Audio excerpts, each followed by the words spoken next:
but with the crucifixion and all. And now, this. I couldn't believe it when I heard it. I just had to come and see for myself if the tomb really was empty. I have something I'd like to read to you. I've written a letter to my son, which I hope to give to him later today. He is busy with Peter and John and the others, I know, but I'm sure there will be a moment when we can be together. I can't wait to see him and once again give him a hug. Dear Jesus, my son, being your mother has been such a remarkable experience. I have so often wondered why I was chosen for such a blessed privilege. For the past 33 years, I have kept a journal and have recorded my thoughts as I watched you grow from infancy to manhood. There have been so many things I wanted to tell you, so many feelings I wanted to express. I have pondered these things in my heart, and many of them I have put into this letter to you. My first recollection was of that frightening appearance by the angel Gabriel. I was so young and so excited about my wedding plans, and then the news that I would have a baby. How could that be? But the angel assured me that there was a way, and the baby would be the long-awaited Messiah, whose name was to be Jesus. Gabriel told me you were to save your people from their sin. I have thought of that often. How would you save your people from their sin? Our sin was atoned for through the blood sacrifice of a perfect lamb. This was God's gracious way of offering forgiveness for our sin. Sometimes as my mind considered how you would save your people from their sin, I would be fearful. But those moments were fleeting. Your birth was so thrilling. That little stable became so crowded with the anxious, eager shepherds all seeking a glimpse of you. I wondered what it could all mean. And then there was the cross-country move to escape from Bethlehem into Egypt. You were nearly 2 years old, and I had put roots down deeply in Bethlehem. How I hated to pack and leave.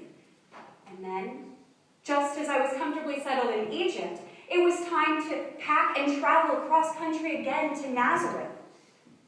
Oh, those years when you were growing up and your brothers and sisters were being born, I would often be so exhausted and frustrated.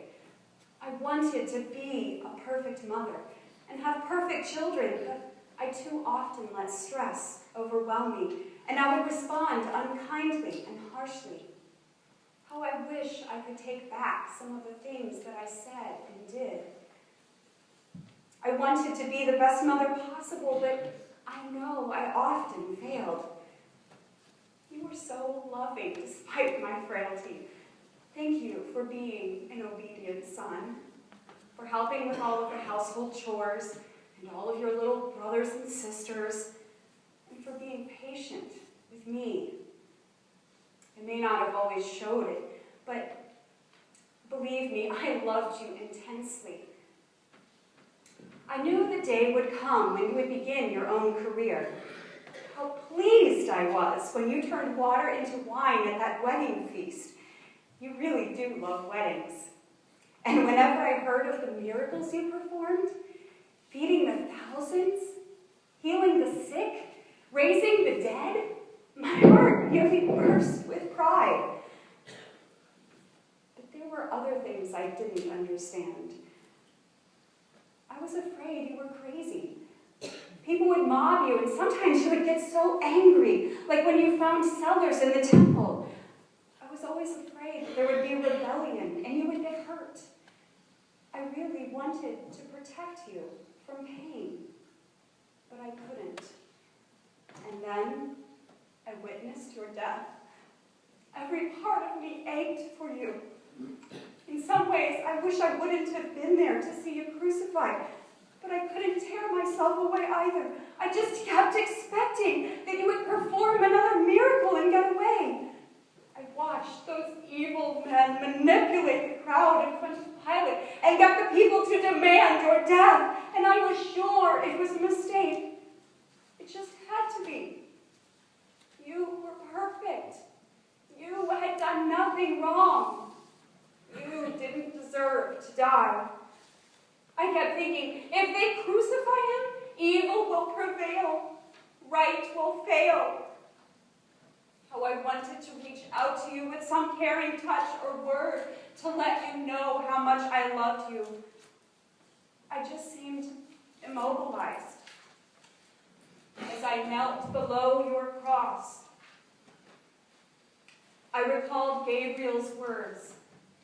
You will give birth to a son, and you are to give him the name Jesus, because he will save his people from their sin. But how would you save your people now? You were dead. You were gone. It was over.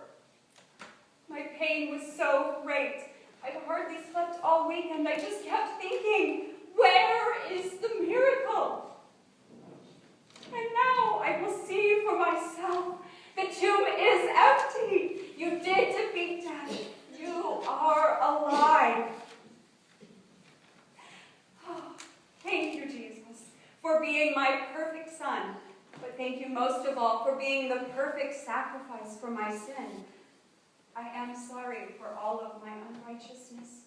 Please, forgive me. I'm not worthy, but I know you love me anyway.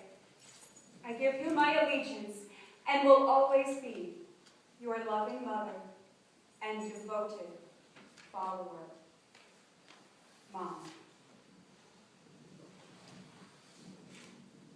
I too have a letter that I've written to Jesus. Dear Jesus, I can easily relate to Mary. I feel so honored to be a mother, and you have blessed me beyond anything I could have imagined. But like Mary, I too have failed. I have not always been the mother, wife, daughter, friend that you wanted me to be. How I wish that I could stand before your cross as a perfect person in my own strength. But I too have sinned.